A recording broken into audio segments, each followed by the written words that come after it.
Falter Ovistac, Suantraí Íosa.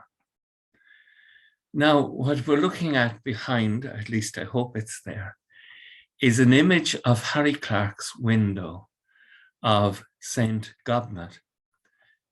Tomorrow is the feast of Saint Gobnait, and it's the International Day for Intercession for the Sick. And it's recorded that Saint Gobnait used to heal people using honey. She had a special relationship with honey. So just for a moment, Saint Gobnait was born in County Clare in the 5th or 6th century, we're not sure which. And she's said to have been a sister of Saint Abban. And that there was a family feud in Clare, and she took refuge in the Aran Islands and Inisheer. And it was here that an angel appeared to her. And he told her that she was not in the right place. And he used a lovely expression, this is not the place of your resurrection. This is not the place where you'll come to new life with Christ. And I love that concept in Saint Gobnait, that we must look for the place where we will come to new life. And so she's told that she should look for a place where she would find not one, but 9 white deer grazing. And she found that place in what's now called Saint Gobnait's Wood. And she worked there. And she was traditionally, she's always linked to butterflies and bees, which in the Celtic tradition, the soul leaving the body can look like a butterfly or a bee. She's remembered in Doon Queen, but her principal place is, of course, Ballyvourney in County Cork. So as well as being around the theme of healing, she's also remembered as being a patron saint for those who do ironworking. And the amazing thing is when we've done archaeology on the site, we find that there's considerable evidence that there was ironworking going on there. Let's return to the readings. The readings for tomorrow.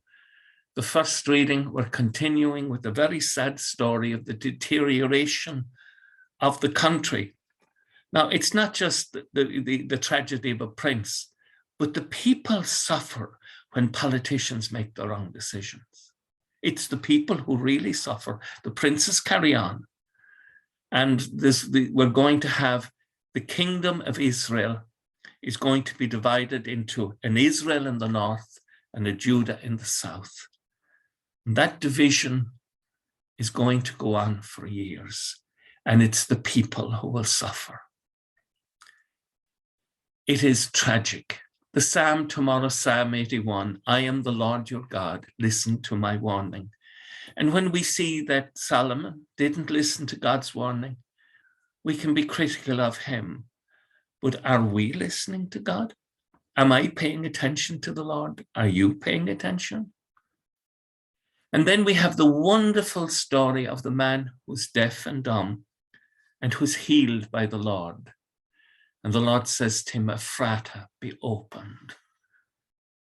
And I just have a sense of the Lord wanting to say to our hearts, that our hearts would be open to receive God's word and to break the bread of God's word in our hearts and make it fruitful, not just for us, but also for our land, for our people, that we would bear witness before the people to the wonderful things that God has done, like Gobnet did in her day.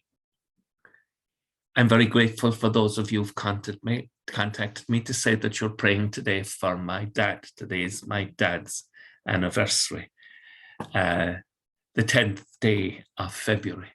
His 30th anniversary today. I am 30 years closer to meeting him again. Tá sé imethe ar slína fearna. He's gone on the way of truth. And please God, one day we shall join him. And with thoughts such as these, let us go to our beds and let us pray. By God's grace, we shall awake in the morning with the praise of God on our hearts and on our lips. Agus go manna dia ila cóptach sibh, ahar mach agus spirit nave. Amen. And tomorrow, as you pray for the sick, remember to call them in the name of Saint Gobnait, as well as Our Lady of Lourdes, whose feast also occurs on the feast of Saint Gobnait.